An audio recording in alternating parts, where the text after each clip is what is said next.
Hello, Strength World. Thank you for tuning in. First post of 2017. So I decided to reach out to a friend of mine, Jim Kiritsy. He's the head strength and conditioning coach at Kennesaw State for their football team. But if you ever have a chance to hear Jim talk, he has just the most passion for what he does and what he believes in, and I absolutely love it. So with that being said, I wanted to reach out to him and ask him about ego checking, because it's something that I've gone through.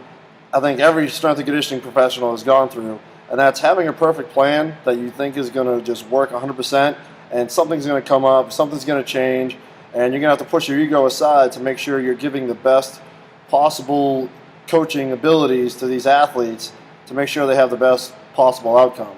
And like I said, Jim, he's just a no BS type guy, gives it to you as straightforward as you can, and he gives a lot of great information for his experiences and what he's done recently. So I know you guys are going to enjoy what he has to say. Big thanks to you, Jim, for doing this for me. First post of 2017. Thank you, everybody who's been patient so far watching all these videos. I'm going to do a lot better job of getting more videos up for you guys. And just hope everybody has a great start to their new year and stay strong. Hey everybody, Jim Kiritsy here, Kennesaw State Football Strength and Conditioning, giving my contribution to John Norcott's no-nonsense training. He presented me with a great question. I'm trying to read it off my screen, so forgive my glance here, but he asked me, what is one time you realized you had to check your ego as a head strength coach? I think that's a great question, and when I kind of wrote out my preliminary answer, the first thought was every day, because I think that we all have to check our ego every day, because we all have certain goals and objectives and things that we want to achieve that get kind of sideswiped by schedules, by coaching changes, by kids showing up late. So we have ways of handling those things, okay? But I think it's important to know that every day you're going to have to check your ego a little bit. But one specific example for me, and I have to do it every year, is regards to how I could train my team in the winter. So example here is our head coach has been coaching for a while, and I love him. I'd follow him into battle any day. He supports me and lets me do what I want with my staff in the weight room that he allowed me to build. And I believe in everything that he stands for and everything that he's doing to build our program. But he's going to do mat drills. Every February, he is going to do mat drills. We call them coaches runs. And a lot of you people out there have been around with football or wrestling or even some baseball that I've heard of. You know that mat drills don't have any science to them. They don't have any real measurables. It's a very difficult thing to evaluate outside of just pure effort, okay? And we know that if you're going to do those mat drills, it's going to take away from things that go on in the weight room. But our head coach is going to do them. And he's going to ask me to design them, and then he's going to execute them, and we're going to do a great job at it.